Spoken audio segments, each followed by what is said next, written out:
terima kasih sudah bergabung di channel YouTube di Ajeng Sri. Semoga kita semua selalu diberi kesehatan dan keselamatan. Amin. Shio monyet dalam astrologi Tionghoa dikenal sebagai shio yang cerdas, lincah, dan penuh ide. Orang yang lahir di tahun monyet biasanya memiliki berbagai keistimewaan yang menonjol, seperti kecerdasan di atas rata-rata dan cepat tanggap. Orang bersio monyet dikenal sangat pintar dan mudah memahami hal baru. Mereka cepat belajar dan punya cara berpikir yang kreatif. Mereka punya kemampuan berbicara yang baik dan tahu cara menarik perhatian orang. Humoris dan pandai menghibur, sifat humoris dan ceria membuat shio monyet mudah disukai. Mereka sering jadi pusat perhatian dalam kelompok karena bisa mencairkan suasana. Shio monyet punya banyak ide cemerlang dan suka mencoba hal baru. Mereka tidak takut mengambil risiko, apalagi dalam hal bisnis atau proyek kreatif. Mereka mudah beradaptasi di lingkungan baru dan cepat merespons perubahan. Ini membuat mereka tangguh menghadapi tantangan. Meskipun punya banyak kelebihan, orang bersio monyet kadang juga bisa terkesan manipulatif, karena terlalu pintar dan suka bermain strategi.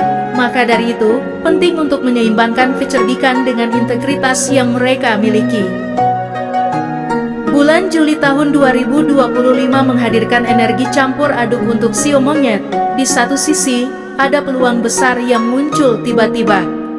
Tapi di sisi lain, ada tantangan yang bisa bikin kamu goyah kalau kurang hati-hati. Bulan Juli tahun 2025 membawa dinamika yang cukup cepat bagi shio monyet. Energi bulan ini menuntut fokus, strategi, dan kemampuan beradaptasi. Beberapa hal bisa terasa membingungkan di awal bulan, tapi dengan kecerdasan alami shio monyet, banyak peluang bisa dimaksimalkan. Bagi shio monyet yang berprofesi sebagai pekerja kantoran atau profesional, kamu akan menghadapi tekanan pekerjaan yang meningkat, yang menuntut hasil cepat. Kemampuan multitasking dan ide-ide cemerlangmu sangat dibutuhkan dalam periode ini. Hindari konflik, terutama karena perbedaan pendapat. Gunakan jalan diplomasi yang jadi keahlianmu jika terjadi konflik. Untuk pebisnis atau wirausahawan bersio monyet, bulan ini cocok untuk rebranding, promosi, atau menjalin kerja sama baru. Namun, jangan mudah tergoda sebelum ada bukti konkret, dan awal hingga pertengahan bulan sangat bagus untuk pitching atau ekspansi bisnismu. Kemudian pencari kerja bersio monyet, ada sinyal positif dari lowongan yang sudah kamu lamar sebelumnya. Perhatikan email dan teleponmu, persiapkan diri dengan baik karena wawancara bisa datang mendadak. Dalam hal keuangan, pendapatan utama tetap stabil, meski ada rasa tidak puas karena kebutuhan meningkat. Singkatnya, tidak ada yang perlu kamu khawatirkan perihal finansial di bulan ini, walaupun ada pengeluaran tambahan yang mungkin terjadi. Bulan Juli tahun 2025 bagi shio monyet adalah bulan yang aktif dan penuh peluang, tapi menuntut fokus dan manajemen emosi. Gunakan kecerdasan dan insting tajammu untuk membuat keputusan karir dan finansial yang cerdas. Bulan Juli membawa angin segar dalam urusan hati bagi shio monyet. Energi asmara meningkat, tapi jangan buru-buru. Gunakan intuisi dan logika sebelum membuat keputusan penting dalam hubungan.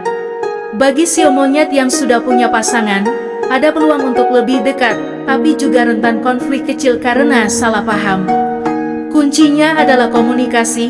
Jika kamu bisa menahan ego dan lebih banyak mendengarkan, hubungan kalian bisa makin harmonis. Momen manis bisa muncul dari hal-hal sederhana, seperti makan malam berdua atau nostalgia bareng. Bagi yang masih jomblo, ada sinyal kuat bahwa seseorang diam-diam memperhatikanmu.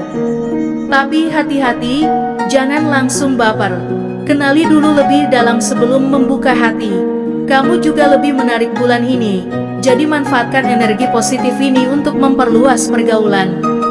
Jangan terlalu idealis dalam mencari pasangan, karena terkadang cinta datang dari arah yang tak terduga. Untuk yang sedang menjalin hubungan, bulan ini akan menguji kesabaranmu. Ada kecenderungan pasanganmu bersikap lebih sensitif atau berubah sikap tanpa alasan jelas. Bisa jadi ini karena stres luar yang terbawa ke dalam hubungan kalian. Saran saya, jangan langsung tersulut emosi. Alihkan dengan kasih sayang, atau beri ruang jika memang dibutuhkan. Ingat, hubungan yang kuat bukan yang bebas konflik, tapi yang mampu melewati badai bersama. Banyak sio monyet akan merasa galau bulan ini, karena masa lalu kembali muncul, baik lewat mimpi, pesan tak terduga, atau pertemuan tak sengaja. Jangan buru-buru membuka luka lama, pastikan kamu benar-benar sudah sembuh sebelum memberi ruang lagi.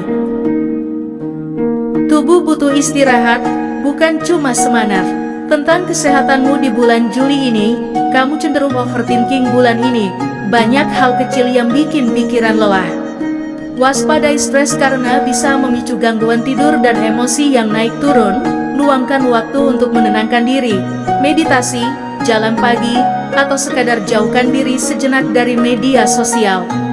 Energi fisikmu juga naik turun. Ada hari-hari di mana kamu merasa sangat produktif, tapi juga ada hari-hari yang terasa berat walau tak banyak aktivitas. Jangan abaikan sinyal tubuh, kalau badan minta istirahat, dengarkan. Kurangi begadang dan cukupi asupan air putih. Hati-hati dengan pola makan tidak teratur, apalagi yang suka makan cepat atau melewatkan sarapan. Di minggu kedua dan ketiga Juli, sistem pencernaan bisa agak sensitif. Makanan berserat dan hangat akan sangat membantu. Migrain atau sakit kepala karena kurang tidur, gangguan pencernaan ringan, nyeri otot atau leher karena postur duduk yang salah. Minum air lemon di pagi hari untuk detoks ringan, lakukan stretching 10 menit sebelum tidur, batasi kopi atau minuman manis setelah jam 5 sore, jangan abaikan istirahat meski sibuk.